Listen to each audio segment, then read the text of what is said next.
Kita rekam dulu. Baik, teman-teman, kita mulai aja. Assalamualaikum warahmatullahi wabarakatuh. Waalaikumsalam. Waalaikumsalam warahmatullahi wabarakatuh. Ini saya share. Nah, ini adalah materi awal. Nah, ini adalah manajemen strategik. Kalau kita bicara tentang manajemen strategik dan bisnis, ya, Recording in progress. kita mesti tahu dulu gambaran umum dulu, ya. Karena kalau dari langsung ke tengah-tengah kita nggak akan paham, ya. Maaf, saya sambil minum. Yang pertama di sini ada gambar umum. Ada tahapan perkembangan perencanaan strategik. Ya, di sini ada perencanaan keuangan dasar.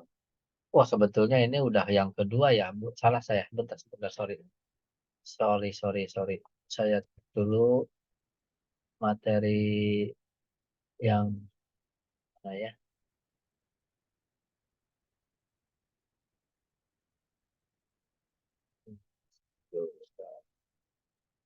Oke, nggak apa-apa. Kita lanjut aja. Karena di laptop satunya. Kita di sini ada perencanaan keuangan dasar, perencanaan berbasis peramalan, perencanaan strategis, dan manajemen strategi. Ya, di sini ada manfaat. Ah, Apa sih manfaat dari manajemen strategi? Ya, di sini visi strategi yang lebih jelas. Jadi, manfaat manajemen strategi di sini kita mempunyai visinya yang jelas. Ya, kalau teman-teman misalnya punya usaha, itu harus ada manajemen strateginya supaya visinya jelas. Kemudian yang kedua, fokus yang lebih tajam atas faktor yang penting secara strategis, ya. Jadi lebih fokus, ya. Jadi tidak tidak apa ya, tidak ambiar kalau orang sekarang bilang. Jadi fokus pada faktor yang penting secara strategis. Kemudian yang berikutnya meningkatkan pemahaman mengenai perubahan lingkungan yang sangat cepat, ya. Itulah manfaat manajemen strategi. Jadi kalau tidak ada manajemennya nanti kita tidak ada visi yang lebih jelas, tidak fokus usahanya atau faktor yang lainnya. Kemudian tidak bisa memahami tentang perubahan lingkungan. Jadi ada manajemennya terorganisir, ya. Di sini ada 3 kunci pertanyaan strategis ini, ya. Yang pertama, adanya di mana posisi perusahaan sekarang. Nah, itu tiga, tiga kunci, ya. Ada pertanyaan strategis tentang eh, salah satu atau bentuk usaha. Yang kedua, jika tidak terdapat perubahan, ya, di mana posisi perusahaan dalam 1, 2, 5, atau 10 tahun ke depan. Apakah jawaban tersebut dapat diterima? Nah, maksudnya ini, apakah perusahaan itu sudah mempunyai perusahaan anak atau cabang di tempat yang lain 10, 5 tahun yang akan datang, atau memang tidak ada perubahan, ya. Misalnya gitu-gitu aja, tidak ada perkembangan. Tapi kalau ada perubahan bisa buka cabang, ya. Yang ketiga, jika jawaban tidak dapat diterima, apa tindakan secara spesifik yang harus diambil oleh manajemen dan risiko yang harus terkaitnya, ya, hasil yang terkait. Jadi kalau misalnya jawabannya 10 tahun itu tetap aja tidak ada perkembangan, nah itu tindakannya apa? Lebih spesifik, apakah dibesarkan atau lebih dibesarkan lagi, atau mungkin di dirubah mindsetnya supaya perusahaan itu akan lebih berkembang. Yang tentunya ada risiko, ya. Karena kalau risiko di sini, setiap apa yang akan kita ambil, sekecil apapun yang kita ambil, itu pasti ada risiko, ya. Di depan kita ada risiko, jangankan dalam hal berbisnis, ya. kita mau berangkat kerja aja di depan udah nunggu risiko. Apakah misalkan naik motor bannya kempes, atau ada kena paku, atau kita kesandung, atau motor mobilnya nggak hidup. Nah, itu kan resiko. Sehingga tidak akan tepat waktu nyampe ke tempat kita kerja. Nah, makanya resiko itu gimana caranya supaya meminimalkan resiko. Ya, mungkin teman-teman pernah belajar manajemen risiko di semester 4 biasanya. Itu resiko itu pasti ada. Sekecil apapun ada, tidak mungkin dihilangkan, cuman diminimalkan. Ya, misalnya cuaca tiba-tiba mendung.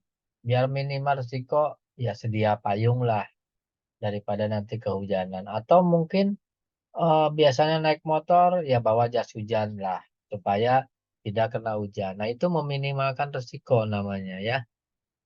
Tapi kalau kitanya tidak meminimalkan, berangkat aja. Tiba-tiba di jalan hujan besar, bawa laptop ke tempat kerja telat, naik motor kena hujan, laptop kena hujan, kan repot.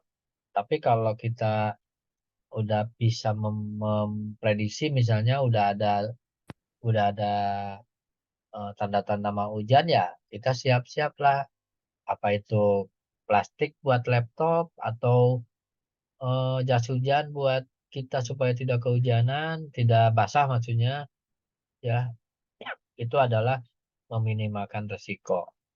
Pun juga termasuk dalam hal perusahaan, ya. Jadi dalam perusahaan itu seminimal mungkin resiko itu diambil, ya. Misalnya kalau perusahaan itu perusahaannya yang kelas menengah ke bawah, itu jangan terlalu banyak karyawan lah. Itu akan resikonya besar. Karena karyawan kan harus digaji, harus ada bagian-bagiannya, ya. Jadi itu akan membuat bengkak cost, atau high cost namanya, ya. Tapi kalau perusahaan itu cukup dikerjakan 5 orang, ya 5 orang dulu lah. Kecuali kalau permintaan dari konsumennya meningkat, tidak tercover dengan 5 orang, ya baru kita merekrut lagi yang 1 orang. Bagian apa? Misalnya bagian produksi keteter, bagian gudang keteter. Nah, itu sesuai kebutuhan, ya. Jadi di situ akan terlihat bahwa oh iya, berarti memang strategi marketingnya itu, atau manajemen strateginya bagus, ya, dalam hal SDM atau HRD. Ya, mungkin teman-teman di sini hampir sebagian besar orang-orang yang udah kerja, jadi lebih paham apa apa namanya manajemen strategi di sini, supaya terkoordinir, supaya jangan sampai apa yang tidak kita inginkan itu terjadi. Sehingga perlunya adanya manajemen, ya. Adanya strategi tapi tidak ada yang menjalankan juga tidak akan berjalan, ya. Makanya perlu manajemen, ya. Adanya top top manajer, adanya manajer keuangan, manajer produksi, manajer SDM, manajer promosi, manajer pemasaran, atau manajer marketing. Nah, masing-masing manajer kan punya anak bawahannya, yaitu karyawannya masing-masing. Jadi itu adalah manajemen, ya. Sehingga perusahaan itu akan tertata rapi, ya.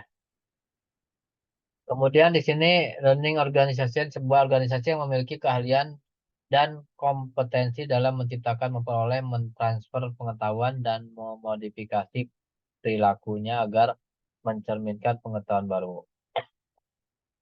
Sebetulnya materi ini adalah materi yang kedua, ya. Cuman tadi saya bilang materi satu ada di laptop, satunya lama lagi bukannya. Ya udah, nanti kita di session berikutnya kalau kesempatan saya yang ngasih materi, akan saya ulang lagi dari yang satu, dan ini kita lewat. Jadi di sini ada learning organisasi, yaitu memiliki keahlian kompetensi dan menciptakan dan memperoleh mentransfer pengetahuan dan modifikasi perilaku agar mencerminkan pengetahuan baru. Ya, jadi kalau teman-teman sekarang udah zaman digital, ya digitalisasi edge namanya ya. Jadi sekarang udah serba mudah ya. Teman-teman kalau mau mengakses sesuatu itu lebih mudah ketimbang zaman-zaman dulu. Dulu mungkin kalau pengen buka internet, kita harus masuk masuk ke warnet ya. Bayar sekian per jam. Saya dulu ngalamin karena saya dulu belum ada handphone yang kayak sekarang ya. Kalau sekarang kan ibaratnya punya handphone, punya uang 20.000, 30.000 udah bisa buka internet. Lama ya kuotanya. Jadi sekarang lebih mudah sebetulnya dengan adanya teknologi digital age atau zaman disebut zaman milenial ya. Sekarang udah bukan 4.0 lagi tapi 5.0 ya. Jadi udah lebih melewati 4.0 sekarang. Jadi teman-teman cara berpikirnya, cara bertindaknya, attitude-nya harus sesuai dengan eh, era sekarang, era digital ya.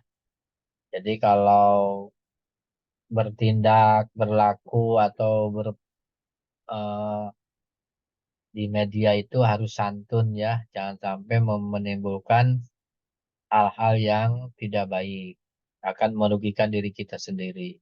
Harus bijak. Nah, itu adalah memang ada dampak positif negatif sih memang ya. Positifnya ada, negatifnya ada. Tergantung dari kita akan menggunakannya bagaimana ya. Kalau kita bisa menggunakan teknologi ya dengan manajemen strategi yang baik, itu akan menghasilkan ya.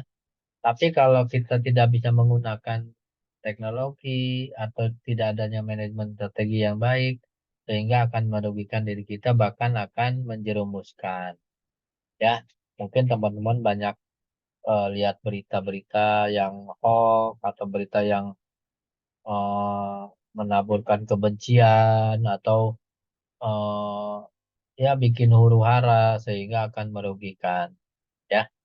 Jadi ada plus minusnya. Sampai di sini ada yang ditanyakan dulu silakan. Soalnya kalau saya ngomong terus teman-teman pada tidur nantinya. Belum ada, Pak. Belum ada. Suara saya cukup jelas. Jelas, Pak. Eh, kita sepakati dulu sampai jam berapa kita bertemu di sini. Kan sekarang baru jam 20 lewat 17. Udah mau hampir 1 jam ya. Eh, tadi masuk 17, 19.30 buka. Nah, tolong teman-teman nanti disepakati aja jam berapa, Pak. Misalkan, ini ada kuliah lagi nggak? Udah mata kuliah ini ada MK lagi nggak? Matkul kedua, Pak. Nanti nggak ada lagi, Pak, di sini, Pak. Udah nggak ada, Pak. Nah, udah nggak ada. Jadi kan teman-teman kali mau istirahat tinggal bilang aja, Pak, udah Pak, capek gitu ya. Kalau saya nanti ngomong terus bisa sampai subuh nanti, ya. Karena udah terbiasa sama pekerja kalau bicara itu udah nggak ada waktu terus aja gitu ya diskusi. Baik, kita lanjut di materi berikutnya tentang komposisi manajemen strategi. Yang pertama scanning lingkungan, ya memformulasikan strategi, mengimplementasikan strategi dan evaluasi. Memang ini satu paket ya. Jadi dari mulai scanning lingkungan, kita kalau di pengantar manajemen itu ada yang namanya POAK, Planning, Organizing, Actuating, dan Controlling. Ya sama aja sebetulnya. Intinya ke situ supaya kita planningnya bagus, kemudian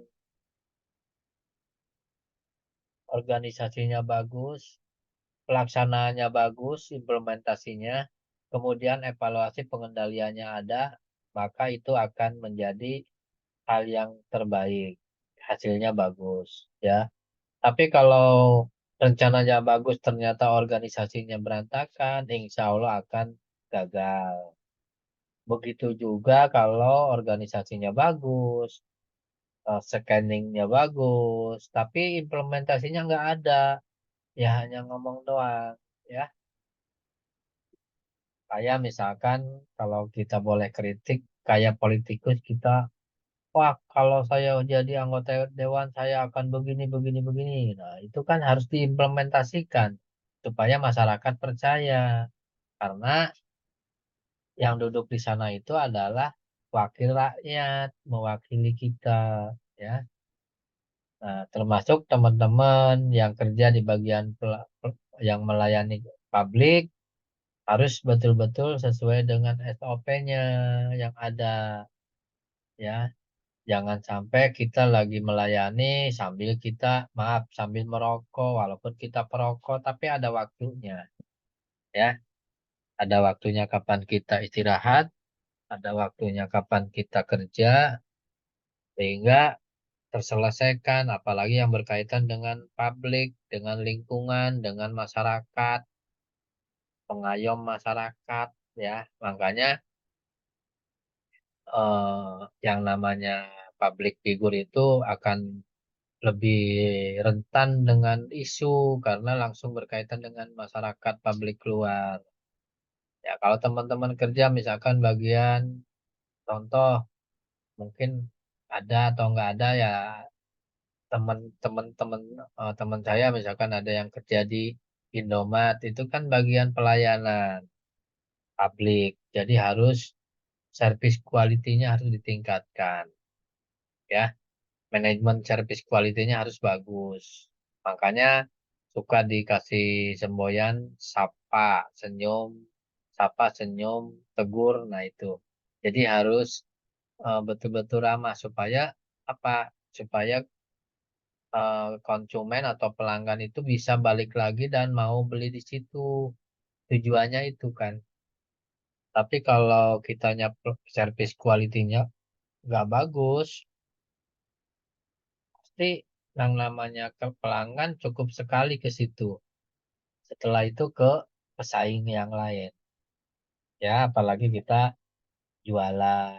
Misalkan usahanya jualan makanan harus betul-betul higienis supaya jangan sampai masyarakat udah makan malah keracunan. Ya, itu kita akan dituntut nanti, ya. Begitu juga manajemen harganya. Jangan seenaknya dewek kata orang Jawa. Mentang-mentang nggak ada pesaing, nggak ada saingan, nggak ada kompetitor, kita menentukan harga seenaknya. Itu nggak akan baik, ya. Kemudian dalam hal misalkan implementasi strateginya dalam hal brand, ya brand itu harus menarik, ya, supaya konsumen tertarik sama produk kita. Jangan sampai kita brandnya yang berbau pornografi lah, berbau sara lah, atau berbau eh, apa ya, memicu pertengkaran lah, itu nggak akan baik. Jadi dibikin sedemikian rupa implementasinya supaya brand itu mau dan diterima oleh semua kalangan, baik itu sara atau agama atau ras atau suku. Nah, itu harus harus menusantara, harus ngikuti Bhinneka Tunggal Ika itulah, ya. Kadang-kadang kan ada juga sih kalau produk di daerah yang lebih menonjolkan daerahnya, itu biasanya itu masuk ke istilahnya pasarannya pasaran yang di daerah. Tapi kalau udah masuk pasaran yang global itu brandnya juga brand yang implementasinya yang mengglobal, ya.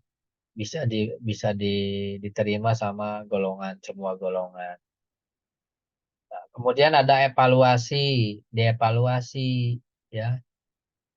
Evaluasi ini adalah tahap yang terakhir. Kalau dievaluasi ternyata ada kekurangan, itu balik lagi ke atas.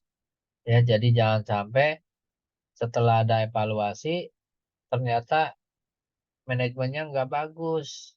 Tetap dilaksanakan, harus diperbaiki manajemennya. Di mana yang nggak bagusnya? Ya, misalnya dari 100 karyawan itu ada 5 orang yang nggak benar, ya mendingan dikeluarin yang 5 orang daripada merusak semuanya. Kan gitu. Logikanya kan begitu. Jadi disitulah masing-masing tugas mempunyai fungsinya masing-masing. Bagian itu mempunyai tugas dan fungsinya masing-masing. Bagian SDM ya tentunya berkaitan dengan SDM. Bagian produksi berkaitan dengan produksi. Bagian gudang berkaitan dengan gudang, menjaga barang-barang di gudang baik barang keluar maupun barang masuk, apakah mau pakai LIFO atau FIFO. Termasuk bagian marketing ya kerjaannya memasarkan aja, jangan ikutan bagian marketing ikutin produksi, nanti nggak akan baik ya. Bagian eh, pembelian ya pembelian aja gitu, pembelian bahan baku, pembelian barang penolong, pembelian barang pembantu gitu ya, dalam arti barang buat eh, tambahan. Nah, itu adalah bagian-bagian tertentu. Jadi jangan sampai campur aduk itu ada, makanya perlunya adanya manajemen strategi ya, supaya strateginya bagus. Karena yang namanya perusahaan, baik itu perusahaan maupun instansi, itu yang namanya manajemen itu tidak boleh ada yang namanya jabatan rangkap atau rangkap jabatan. Ya, itu pasti ujung-ujungnya akan hancur. Misalnya, satu kampus itu orang tuanya sebagai rektornya, istrinya sebagai sekretarisnya, anaknya, menantunya, waduh, nanti itu akan nggak baik ya. Harus ada orang eksternal. Kenapa? Karena kalau ada orang eksternal berarti kan tidak ada kepentingan. Tapi kalau satu keluarga, ya udah nanti akan hancur. Manajemennya nggak bagus lah, ya. Jadi kadang-kadang kan orang tuanya yang jadi direkturnya, anaknya yang ini menantunya bagian pembelian, pembelian merangkap bagian keuangan, wah udah itu jadi ya. Penyelewengan itu datang di saat ada kesempatan, ya. Apalagi di situnya jabatan rangkap, bagian pembelian termasuk bagian yang megang uang, ya udah jadi ya. Jadi kalau di akuntansi itu harus ada yang namanya pemisahan fungsi. Manajemennya harus manajemen yang betul-betul sesuai dengan bidangnya, ya. Jangan sampai ada yang bagian keuangan lulusannya dari, maaf, dari pertanian. Nanti kan nggak nyambung, nggak bisa laporan keuangan dibuat. Atau mungkin bagian mesin yang ininya misalkan lulusan dari keguruan, yang nggak akan nyambung. Ya, yang ada nanti mesin akan jadi rusak. Nah, itulah harus sesuai dengan bidang ilmunya. Perlunya ada manajemen strategi. Nah, dievaluasi, kemudian adanya perbaikan-perbaikan supaya tidak akan terjadi lagi yang kedua kalinya. Misalnya adanya kecerobohan karyawan sehingga akan eh, merugikan karyawan itu sendiri. Misalnya, pernah kejadian di suatu perusahaan garment itu eh, si karyawan itu pakai hijabnya yang panjang. Kemudian itu masuk ke mesin, gulung, akhirnya celaka lah si orang itu karena kan ketarik. Nah, sehingga kan sekarang lebih di minimalis yang pakai kerudung atau yang pakai ini rambutnya pakai yang kayak orang di rumah sakit begitu. Jadi ketutup juga auratnya, ininya rambutnya ketutup begitu. Ya, cuman itu akan lebih simpel ya. Baik, kita lanjut. Di sini ada tadi unsur dalam proses manajemen strategi, scanning lingkungan, kemudian ada formulasi strategi, pasti ada kaitan dengan evaluasi. Nah, kalau dari evaluasi di sini bisa balik lagi ke sini dari ini sebetulnya urutan yang tadi itu dari scanning, kemudian formulasinya gimana, implementasinya gimana, baru ke evaluasi. Evaluasi di sini sebetulnya bukan hanya dari hasil implementasi, cuman memang bisanya ke implementasi, tapi kalau udah formulasi dan scanningnya udah baik ya. Tapi bukan tidak menutup kemungkinan bagian evaluasi atau controlling juga dia mengontrol bagian-bagian yang di atasnya ya. Tetap makanya di sini ada panah, dia juga bisa ngontrol ke scanningnya, dia bisa ngontrol ke formulasinya ya. Tidak hanya menunggu dari atau hasil dari implementasi. Karena logikanya kalau dengan implementasi berarti kan dari inputnya udah ada, output prosesnya ada, baru ke outputnya ya. Jadi tetap dievaluasi. Kalau ada kekurangan balik lagi ke atas, itu siklus itu namanya ya. Jadi ada manajemennya memang harus begitu ya. Tadi salah satunya di implementasinya harus betul-betul sesuai dengan bidang ilmu yang dipegangnya ya.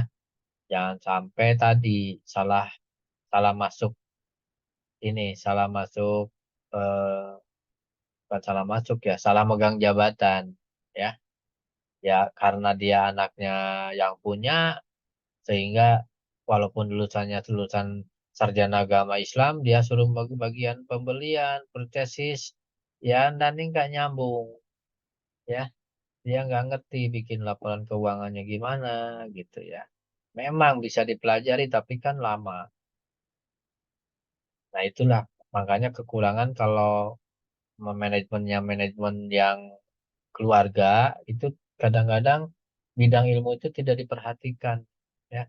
Yang penting yang bagian ini keluarganya yang duduk-duduk bagian pentingnya keluarganya tidak tidak perhatikan masalah ilmunya ya itu salah juga ya. Tetap ada ilmu itu harus pasti berguna. Teman-teman juga sekarang kuliah semester 7, besok semester 8 bikin skripsi, nanti bimbingan mungkin sama Pak Reja atau mungkin pengujinya beliau. Nah, itu kan nanti ada ilmu yang diterima, yang didapat, sehingga akan bekal nanti, oh, yang namanya bikin tulisan ilmiah itu begini. Skripsi itu adalah salah satu tulisan ilmiah. Ada ketentuannya, hurufnya harus 12 font, 12, Time New Roman, spasinya 1,5 atau dua spasi. Kemudian kalau ada bahasa asingnya miring. Kemudian kalau kalau apa ada kutipan harus ada pengarangnya. Nah, itu adalah salah satu apa cara pembuatan tulisan ilmiah yang baik. Sama, itu juga pasti ada manajemennya, ya manajemen penulisan ilmiah ya. Jadi harus harus betul-betul sesuai dengan ejaan yang ada. Ya, jangan sampai eh, pernah mungkin teman-teman dengar Pak Presiden Jokowi bilang apa ya? Eh, apa sih namanya ya waktu di istana itu. Nah, itu sebetulnya bahasa Jawa, tapi Pak Jokowi karena memang beliau dari Jawa, jadi mungkin bukan keceplosan ya, udah terbiasa ngomong bahasa Jawa, jadi akhirnya jadi viral juga kan itu bahasanya. Ya, yang artinya memang eh, kita harus bekerja keras tanpa dipengaruhi oleh orang lain, itu tujuannya lah itu. Baik, sampai di sini dulu. Silakan teman-teman, ada yang ditanyakan dulu. Sorry, kok nggak bisa.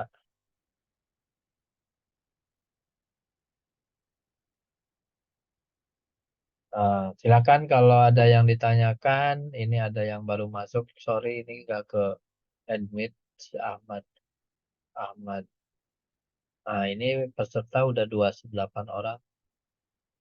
Itu jadi intinya kalau kita belajar atau kita mau menekuni sesuatu, baik itu jadi entrepreneur, jadi karyawan, pegawai itu harus betul-betul manajemen strategi manajemennya yang baik.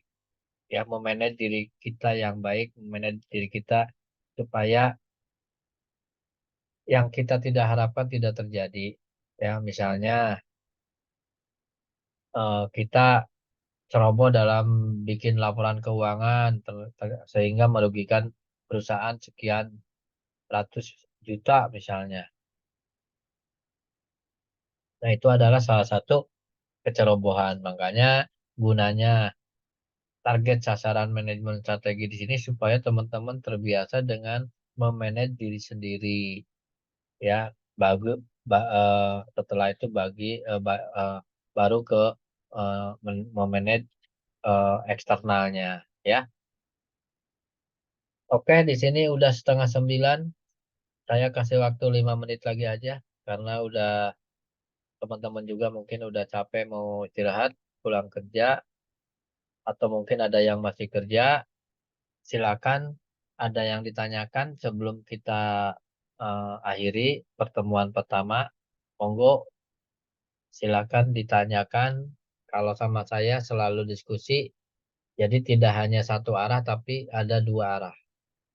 Kalau satu arah terus itu tidak baik bagi kesehatan ya. Jadi Betul, harus ada Pak. tuh kata Mas Slamet harus dua arah. Kalau saya terus yang ngomong nanti saya selesai ngomong teman-teman tidur kan repot.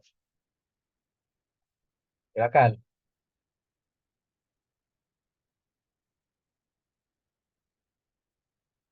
Sampai jam berapa Mas Slamet? Saya ngikut aja sih, Pak. Ikut aja. Boleh kita ada waktu sekarang jam 20:36 kita akhiri aja jam 20:40 deh 4 menit lagi buat kita cakap-cakap. Silakan kalau ada yang mau ngasih masukan atau ada yang mau bertanya atau mau pertanyaannya tidak harus mata kuliah ini silakan misalkan teman-teman bingung bikin proposal metodologi boleh saya kebetulan dosen medlit juga. Teman-teman bingung dengan pengolahan data, boleh. Saya juga dosen statistik juga. Teman-teman bingung dengan laporan keuangan di kantornya, boleh. Saya juga dosen akuntansi gitu. Jadi eh, yang namanya kita bertanya, silakan aja. Selama saya masih bisa menjawab, saya akan jawab. Ya, karena background saya S1 akuntansi, S2-nya marketing. Jadi Oh, iya. saya Apa mau tanya dong, Pak? boleh. Judul skripsi itu sebaiknya itu kita yang update sama apa namanya, Pak? Maksudnya skripsi itu yang kekinian, judulnya yang kekinian atau yang hanya menurut kita mampu saja untuk menelitinya, Pak? Jadi ada dualisme. Kalau kita mau eh, apa ya bahasanya, kalau kita mau mau yang disebut bagus, ya kita harus ngikutin era perkembangan sekarang. Misalnya sekarang lagi zaman apa ya? Kalau kita ambil contoh pasar global misalnya. Nah kita ambil tuh angkat tentang pasar global. Apa sih kepuasan pelanggan tentang pasar global gitu. Apakah dengan adanya bebasnya masuk produk dari luar ke kita itu akan lebih memuaskan bangsa kita atau merugikan? Nah itu.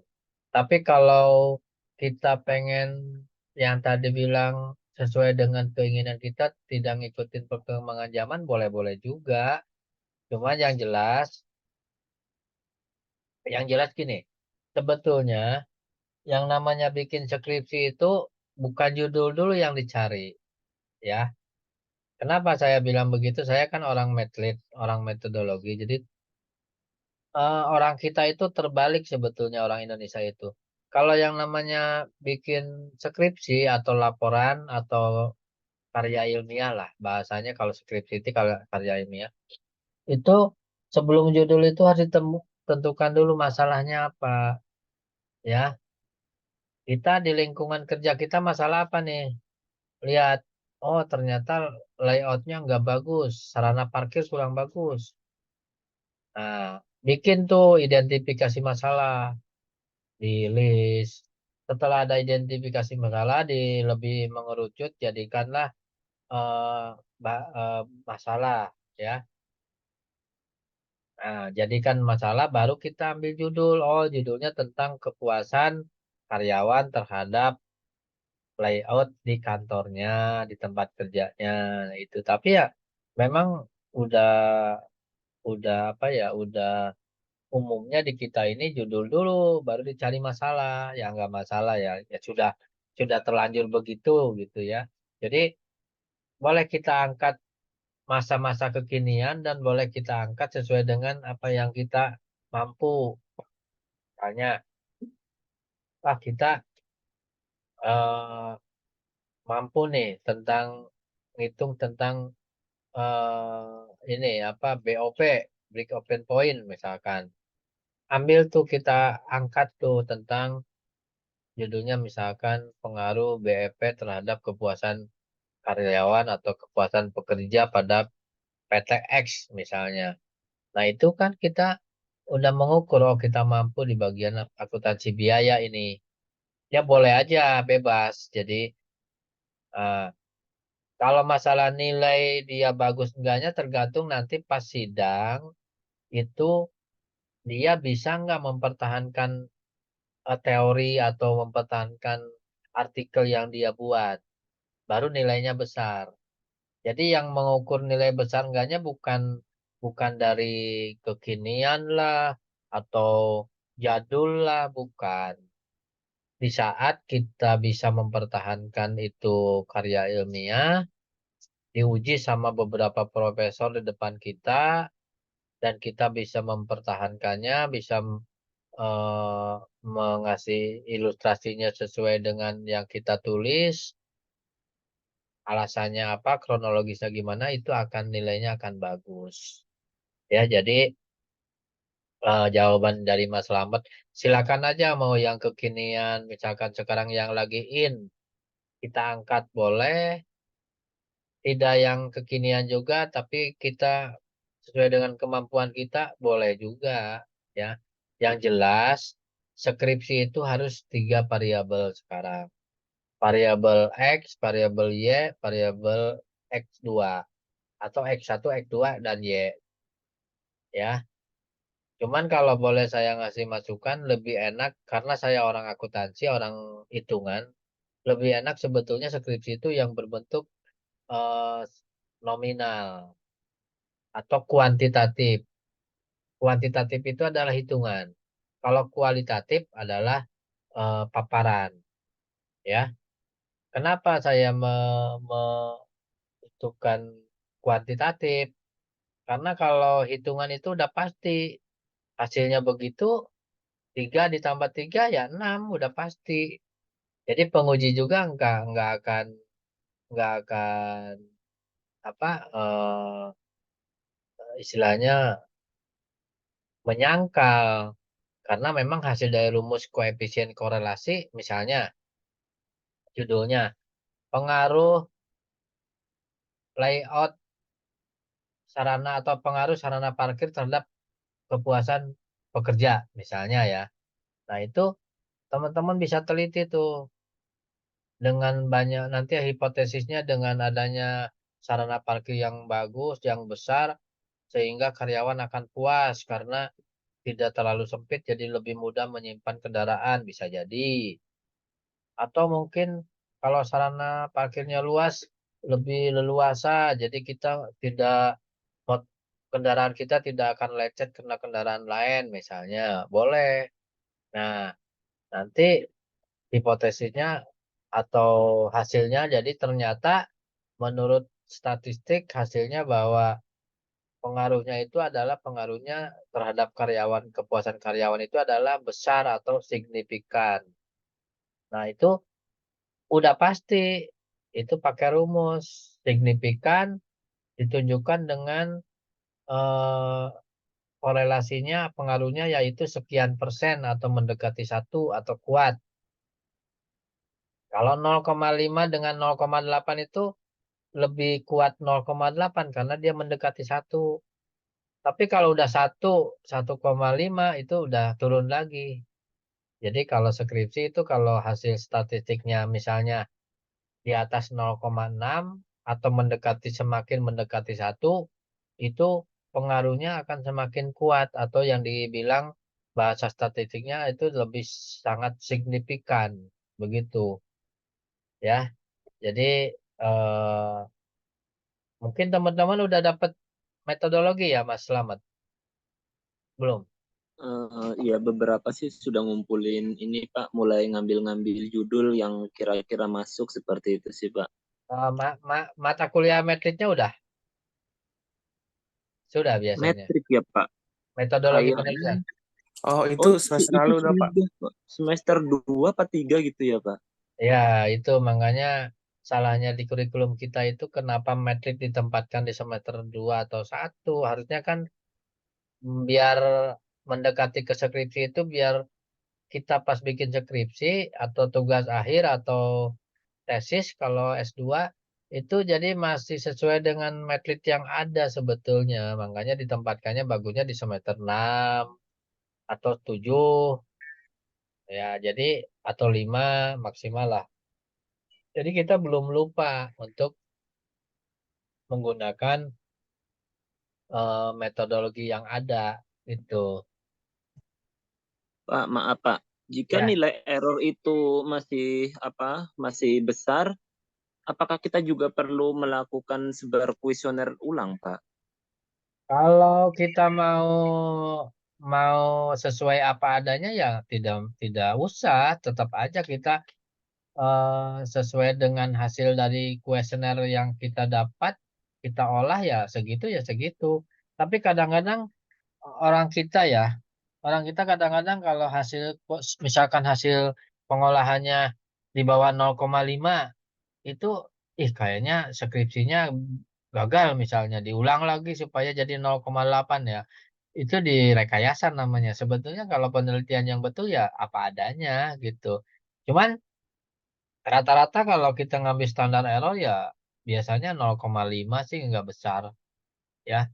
Makanya kalau di rumus statistik itu ada yang namanya eh, ada standar error atau A ya. A itu standar error itu biasanya 0,5. Makanya nggak penelitian itu nggak bisa 100%. Pasti ada errornya.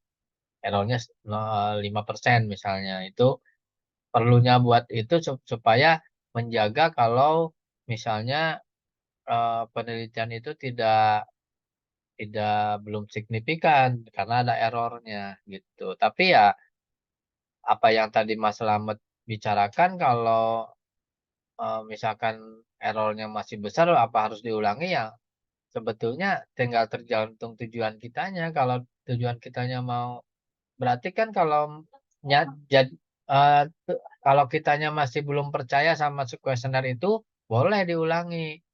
Tapi kalau udah kuesionernya udah valid, ya berarti itu hasilnya begitu. Walaupun errornya besar, ya itu apa adanya. Jadi tidak direkayasa. Yang lebih lucu lagi begini ya. Saya pernah nguji skripsi. Jadi mungkin dia penelitiannya pakai koefisien korelasi, pakai rumus statistiknya Slopin. Kemudian dia itu hasilnya ternyata di bawah 0,5. Berarti kan tidak signifikan. Pengaruhnya itu tidak signifikan. Karena biar dia bisa dikatakan signifikan, diubah tuh dia diubah jadi 0,8. Cuman yang lucunya kalau ngolah itu kan harus dari awal dulu, dari rekapitulasi kuesioner diolah. Ini ngolahnya hanya di rumus, jadi di rumusnya udah 0,8, di belakangnya masih yang lama datanya, ya ketahuan berarti diolah gitu. Saya pernah pernah pernah ngalamin nguji begitu, akhirnya dia bukan nggak lulus ya, tetap lulus tapi harus diganti judulnya. ganti judul otomatis ganti rumus begitu. Jadi yang tadi Pak Slamet bilang harus diulangi lagi ya tergantung keyakinan kita. Kalau kuesionernya udah dianggap valid, nggak usah diulangi, udah aja apa adanya. Misalnya kita meneliti tentang kepuasan di kantor itu, kan tempat kita kerja, ternyata hasilnya kecil. Intinya hasilnya tidak puas karyawan itu. Karena kita takut nggak enak sama pimpinan, aduh nggak enak nih, nanti kredibilitas kantornya jadi jelek misalkan. Dibikin gede, ya itu berarti kan itu udah tidak apa ya tidak konsisten lagi. Makanya kalau bisa penelitian jangan di tempat kerja sendiri. Kalau yang berkaitan dengan kepuasan, nanti akan kalau iya kalau hasilnya signifikan bagus. Tapi kalau hasilnya jelek kan kitanya jadi pasti kan pimpinan baca skripsi kita. Begitu kira-kira. Ada yang lain, silakan. Udah jam 20.50, Nah, cukup? nanya dikit. Ah, boleh, boleh, silakan. Kalau untuk judul itu memang harus panjang ya, Pak? Jadi bukan harus panjang. Judul itu harus memenuhi 3 variabel aja. Mau pendek, mau panjang, terserah. Yang penting ada 3 variabel X kalau skripsi ya. Kalau kalau di Setiami yang saya tahu skripsi itu 2 variabel cukup. Misalkan hubungan antara hubungan antara bonus dengan dengan kepuasan karyawan misalnya itu 2 variabel. Tapi kalau pengaruh bonus dan insentif, sorry, pengaruh bonus dan insentif terhadap kepuasan karyawan itu 3. X1-nya bonus, X2-nya insentif, X3-nya kepuasan. Nah, itu ada 3 variabel. Boleh 3 variabel skripsi. Tapi rata-rata skripsi 2 atau 3. Tapi boleh juga kalau kita mau bikin 3 variabel tadi. Jadi tidak ada jaminan harus panjang dan pendek. Kayak gini aja. Pengaruh bonus dan insentif terhadap kepuasan pelanggan. Itu kan pendek. Tidak harus panjang, justru panjang malah ini nggak jelas ini yang variabel X-nya apa, variabel Y-nya apa, begitu. Jadi bukan bukan tidak ada ketentuan judul itu harus panjang. Judul itu harus memenuhi variabel dependen dan variabel independen namanya. Variabel terikat dan tidak terikat. Nah, itu baru dikatakan judul. Jadi mau pendek mau panjang itu no problem ya, cuman Eh, kalau pendek juga kalau udah memenuhi variabel dependen dan independennya itu ya boleh-boleh aja gitu. Tidak harus panjang lebar, ternyata nggak jelas mana variabel X-nya, mana Y-nya ya malah itu jadi bahan eh, pertanyaan buat nanti penguji. Begitu kira-kira. Siapa nih yang tadi nanya? Mimi, Pak. Ah ya Makasih, gitu Mi. Pak. Jadi tidak jaminan harus panjang dan pendek ya. Yang penting memenuhi 3 eh, variabel dependen dan independen. Oke, baru dikatakan judul. Begitu kira-kira. Ada yang lain? Silakan.